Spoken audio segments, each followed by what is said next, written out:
Yang pertama kita membahas pergeseran sinar pada kaca pelan paralel. Jadi kaca pelan paralel kurang lebih seperti ini ya.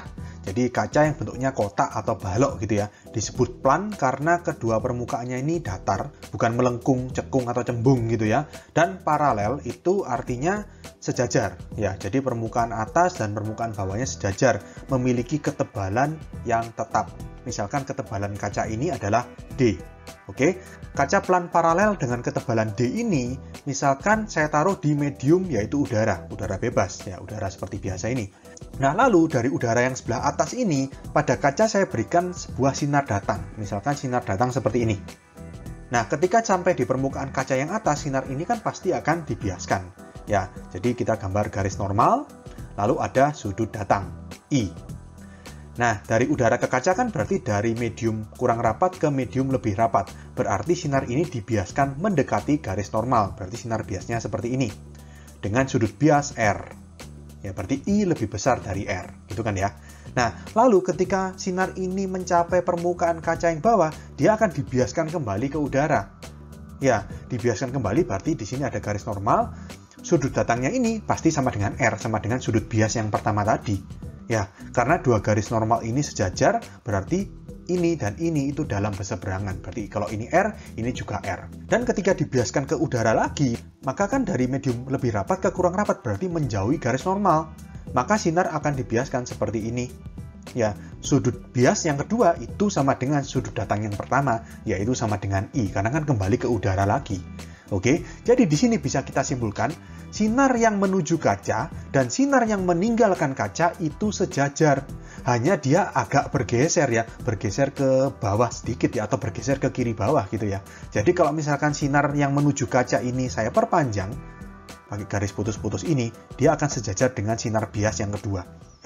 Dan dia bergesernya, katakanlah sebesar T. T inilah yang merupakan pergeseran sinar pada kaca pelan paralel yang akan kita hitung berapa besarnya. Oke? Nah, di sini saya akan mencoba menurunkan rumus untuk mencari besarnya T atau pergeseran sinar pada kaca pelan paralel ini berapa. Oke? Saya akan membuat beberapa titik dan garis bantu.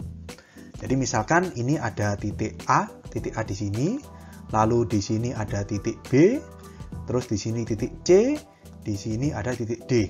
Oke, lalu dari titik C ini saya buat garis menuju garis putus-putus dan tegak lurus. Nah, ini tegak lurus, memotong garis putus-putus ini di titik E. Oke, lalu garis normal yang pertama ini saya perpanjang juga ke bawah sampai memotong permukaan bawahnya kaca. Ini kan tegak lurus juga. Misalkan ini titik F. Nah, lalu di sini saya misalkan sudut EBC, perhatikan EBC ya, sudut EBC.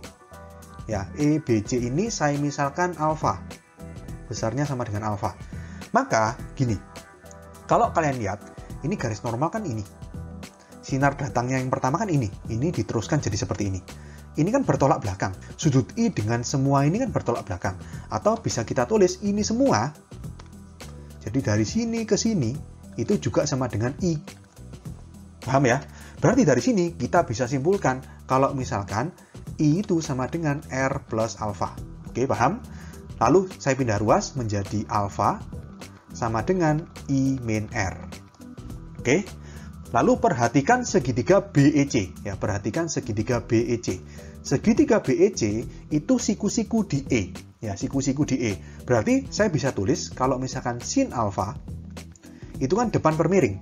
Alfa di sini. Depannya kan CE, miringnya itu BC. Berarti sama dengan CE per BC. Oke? Alfa itu kan I min R. Berarti kalau sin alfa ya sin I min R. Sama dengan CE. Nah, CE ini kan panjangnya sama dengan T. Yaitu pergeseran sinar itu tadi. Ya, CE kita ganti dengan T per BC. Kita pindah ruas. Berarti T sama dengan BC dikali sin I min R. Oke, kita stop sampai sini. Sekarang kita ke segitiga BFC. Perhatikan segitiga BFC. Segitiga BFC itu siku-siku di F. Dan di sini sudut FBC itu R. Ya kan? Nah, cos R, cos itu kan samping per miring. Sampingnya berarti kan BF. BF per miringnya BC. Jadi cos R sama dengan BF per BC. Berarti cos R sama dengan BF itu kan sama dengan tebalnya kaca, sama dengan D. BF ini, D ini, sama kan ya? Berarti BF boleh kita ganti dengan D. D per BC. Oke, berarti di sini kita pindah ruas ya, BC-nya ke kiri, atau BC sama dengan cos R-nya ke kanan, berarti D per cos R. BC sama dengan D per cos R itu kita substitusi, kita masukkan ke persamaan yang pertama ke sini. Berarti T sama dengan BC kan D per cos R. Berarti D per cos R dikali sin I min R. Atau kita susun jadi T sama dengan D sin I min R per cos R. Nah, jadi ini rumus yang baru kita buktikan tadi ya. Jadi T sama dengan D sin I min R per cos R, di mana T adalah pergeseran sinar dalam meter atau sentimeter, D adalah tebal kaca pelan paralel dalam meter atau sentimeter, tapi biasanya T dan D ini dalam sentimeter, jarang sekali dalam meter. I adalah sudut datang dan R adalah sudut bias. Perhatikan di sini I dan R ini sudut datang dan sudut bias pada pembiasan yang pertama. Kalau kalian lihat di pembiasan yang kedua, posisinya kebalik. Sudut datangnya R, sudut biasnya I. Ya, jadi agar tidak membingungkan, ngitungnya dari pembiasan pertama, yaitu dari udara ke kaca. Kita langsung ke contoh soal. Seberkas sinar datang dari udara ke kaca pelan paralel yang indeks biasnya akar 3 dengan sudut datang 60 derajat. Jika tebal kaca 6 cm, tentukan besarnya pergeseran sinar. Oke, kita data yang diketahui ya. Jadi di situ indeks bias, berarti itu N sama dengan akar 3. Lalu dengan sudut datang 60 derajat. Berarti itu I ya, I-nya 60 derajat. Tebal kaca itu D, 6 cm. Kita disuruh mencari T.